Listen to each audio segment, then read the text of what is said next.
खलिकोटଠାରେ एक देश एक निर्वाचन पर बुद्धिजीवी सम्मेलन। एक देश एक निर्वाचन पर सारा देश में दीर्घ दिन धरी चर्चार विषय पलटि कमिटी गठन करा द्वारा देश में गोटे समय लोकसभा और विधानसभा निर्वाचन हो पार और देश में खर्च और समय बंचब से बुद्धिजीवी मान सम्मेलन अनुष्ठित आलोचना आज खलिकोट स्थित मर्दराज कल्याण मंडप ठारे आयोजित बुद्धिजीवी सम्मेलन में माननीय राज्यसभा सांसद सुजित कुमार एक देश एक निर्वाचन विषय आलोचना करथिले।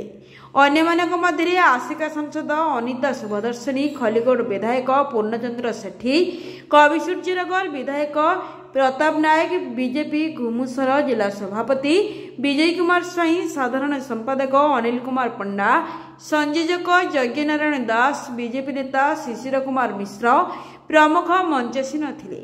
वरिष्ठ नागरिक, आईनजीवी, अवसरप्राप्त सेना कर्मचारी और बहु बुद्धिजीवी माने उपस्थित थिले। खलिकोटरू सकलेश्वर रथंक रिपोर्ट, ओडिशा डिजिटल।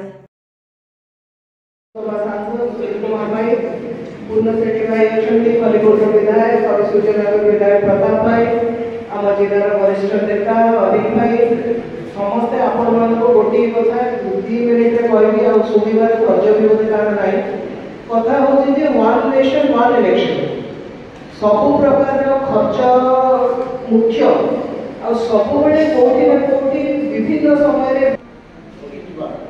हमरो मुख्य अतिथि तथा राज्यसभा सांसद से खर्च बंद हो से गोटे कमिटी थिला हमर पूर्वतन राष्ट्रपति श्रीयुक्त कार्यक्रम को आयोजन करते धन्यवाद होची।